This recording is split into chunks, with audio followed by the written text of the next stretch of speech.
네, 오늘은 잠언 20장으로 말씀을 전합니다. 우리가 함께 읽었던 이 잠언 20장은요. 9절과 10절을 잠깐 보게 되면요. 언뜻 보면 조금 다른 주제를 다루는 것처럼 보입니다. 9절은 마음의 죄에 대해서 이야기를 하고 10절은 상거래의 정직에 대해서 이야기하는 것처럼 보이기 때문입니다. 그런데 깊이 들여다보면요. 이 두 구절은요. 자기 기만이란 주제로 연결되어 있습니다. 먼저 9절을 보면요. 내가 내 마음을 정하게 하였다라고 얘기하면서 내 죄를 깨끗하게 하였다 할 자가 누구냐라고 이야기를 합니다. 본문은요. 수사학적인 질문을 던지면서 시작을 하고 있는 것입니다. 이 질문에 대한 대답은요. 아무도 없다입니다.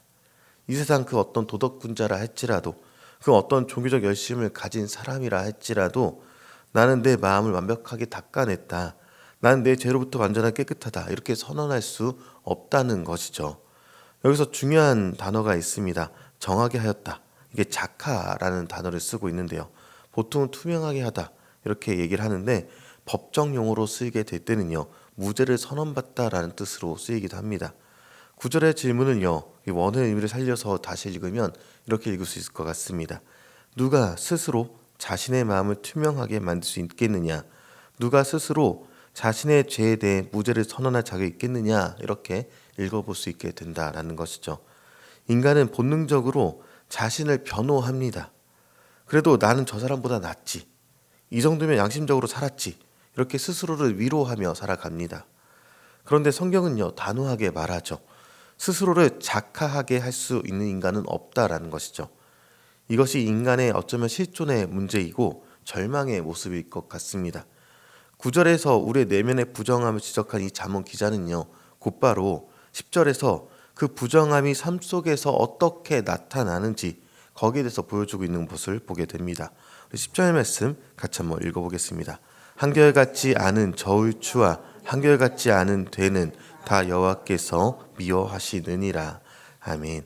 여기서 한결같지 않은 저울추를 히브리어로 직역하면 돌과 돌이란 뜻을 갖고 있는 것입니다. 고대 근동사에서 한번 생각을 해보면요. 돌을 깎아서 무게를 재는 추로 사용했던 것이 이 돌의 용도였습니다. 사람들은 주머니 속에 돌을 들고 다녔다는 것이죠. 이 장사꾼의 주머니에는 항상 2개의 돌이 있었다라고 하는데요. 물건을 살 때는 무거운 돌을 꺼냅니다. 그래야 더 많은 양을 받아낼 수 있기 때문에 그렇게 되는 것이죠. 반대로 물건을 팔 때는요. 당연히 가벼운 돌을 꺼냈겠죠. 그래야 적게 주고도 돈을 받을 수 있기 때문에 그러했을 것입니다. 이게 바로 이 돌에 대한 이야기, 히브리어로 에벤, 바에벤 이렇게 있는 2개의 돌에 대한 이야기입니다. 하나님께서는요. 이것을 단순히 상도덕의 문제로 보지 않으시고요. 여호와께서 미워하시는 것이다라고 강력하게 말씀하십니다. 하나님이 가장 싫어하시는 것은 속임수, 거짓말입니다. 왜 사람들이 주머니에 2개의 돌을 가지고 다니까? 왜 이중장부를 쓰고 왜 앞뒤가 다른 행동을 할까? 거기에 대한 9절의 이유를 기록하고 있습니다. 그 마음이 작하, 정결하지 못하기 때문이다 라고 얘기하고 있는 것입니다. 마음이 깨끗하지 않은 사람은요. 자신의 이익을 위해서 기준을 수시로 바꾸어냅니다. 이것은요. 시장터에서만 이러한 이야기가 아닙니다. 오늘 우리의 삶에 대해서 이야기하는 것이죠. 관계의 시장에서도요. 우리는 2개의 저울을 항상 사용합니다. 남을 판단할 때는요. 엄격하고 무거운 저울을 꺼내내죠. 어떻게 하면 그럴 수 있느냐라고 상식이 없다라고 말을 하면서 그런데 자신을 판단할 때는요. 한없이 가볍고 관대한 돌 그러니까 간대한 저울을 꺼냅니다. 어쩔 수 없는 상황이었다고 내 의도는 그게 아니었다고 그렇게 스스로를 변호합니다. 저 사람 때문에 내가 그런 선택할 수밖에 없었노라라고 다른 사람에게 미루기까지 합니다. 우리가 흔히 말하는 내로남불 내가 하면 로맨스고 남이 하면 불륜 이것이 바로 성경이 말하는 한결같지 않은 저울 여기에 대해서 얘기하고 있다라는 것이죠. 9절에서 스스로 깨끗하다 말할 수 없는 우리가요. 10절에서 남을 속이고 판단하는 이중적인 모습을 보이는 것을 얘기하고 있다. 이렇게 보게 되는 것입니다. 잠시 미가서 6장 11절에 보면요. 내가 만일 부정한 저울을 썼거나 주머니에 거짓 저울추를 두었으면 깨끗하겠느냐 이렇게 말하는 장면이 있습니다. 놀랍게도 미가 선지자는요. 잠언 20장의 2 주제를 하나로 합쳐서 선포합니다. 여기서 깨끗하겠느냐라고 쓰인 단어가 잠언 20장 9절의 작하입니다. 하나님은요. 미가 선지자를 통해서 묻는 이야기가 있습니다. 주머니에 2개의 돌을 넣고 다니는 너를 내가 어떻게 작하, 무지하다라고 할 수 있겠느냐? 이렇게 말씀하시는 것입니다. 그리고 이 말씀은요, 그대로 우리에게 선언이 됩니다. 우리는 예배당 안에서의 모습과 세상에서의 모습이 달라도 너무 다릅니다. 하나님이 적당히 눈 감아 주실 거다라고 착각하기까지 합니다. 마음만 믿으면 되지, 사업은 현실이야, 이렇게 하면서 합리화할 때도 있습니다. 그러나 하나님은 명확하게 말씀하시죠. 삶의 현장에서 사용하는 저울이 틀렸다면 너의 신앙 고백도 틀린 것이다 라고 말씀하고 있는 것입니다. 이중적인 잣대를 가진 자는요, 하나님 앞에서 결코 정결하다 칭함을 받을 수가 없다는 것이죠. 그리고 잠언 20장 9절에서 이야기를 해보면 스스로 마음을 깨끗하게 할 수 있는 사람은 아무도 없다, 이렇게 생각해 볼 수 있습니다.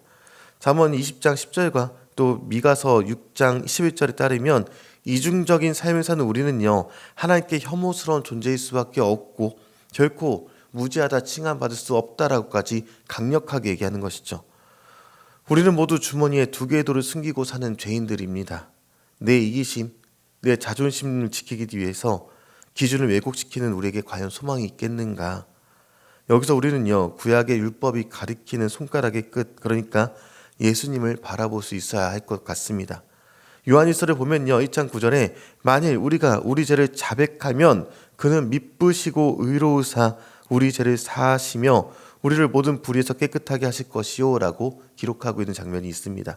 여기서 깨끗하게 하실 것이요 라는 선언이요, 구약의 제사로도 우리의 노력으로도 불가능했던 그 작가의 상태를 예수님의 보혈이 이루어 주신다라는 약속을 주고 있다라는 것입니다. 예수님은 이 땅에 오셔서 거짓 저울을 깨뜨리신 분이십니다. 세상은 눈에는 눈, 이에는 이라는 저울을 들이댔지만 예수님은 십자가라는 하나님의 공의로운 저울 위에 올라가셨다라는 것이죠. 그리고 그 저울의 한쪽에는요, 우리의 무거운 죄짐이 올라가 있습니다. 마땅히 우리가 그 무게를 감당하고 심판을 받았어야만 했습니다. 그러나 반대편에 아무런 죄 없으신 예수님께서 올라가셔서 하나님의 공의를 만족시키셨다, 이렇게 얘기하고 있다는 것이죠. 우리가 스스로 구절의 질문, 누가 깨끗하다 할 수 있느냐, 여기에 대답할 수 없는 그런 모습이 되었지만 예수님께서 대신 십자가에서 다 이루었다고 대답하게 하신 것입니다. 그렇기 때문에 우리는 어떻게 살아야 되는가, 여기에 대해서 스스로 자문하면서 주님 앞에 나아가야 하는 것이겠죠. 예수님의 보혈로 값없이 정결하게 칭함을 받은 우리는요, 이제 주머니 속에 있는 두 개의 돌을 버릴 수 있어야 할 것입니다. 이중잣대를 버려야 하는 것이죠. 가정에서 배우자를 대할 때, 직장에서 상사나 부하 직원을 대할 때, 교회에서 지체를 대할 때 한결같은 저울추를 사용하는 우리의 모습이 되어야 한다는 것입니다. 나에게 관대하고 남에게 엄격했던 그 죄악의 돌을 던져버리고요. 세상은 여전히 속이고 감추는 것을 지혜라고 말하지만, 두 개의 돌을 잘 굴리는 것을 처세술이라고 말하지만 우리는 하나님의 사람들이죠. 우리는 우리의 주머니에 무엇이 들어있는지 늘 확인하며 나아갈 것입니다. 남을 속이는 가벼운 돌과 나를 방어하는 무거운 돌 대신에 예수님의 십자가라는 단 하나의 기준으로 단 하나의 저울추를 품고 살아가는 저 여러분이 되시기를 주님의 이름으로 축원합니다.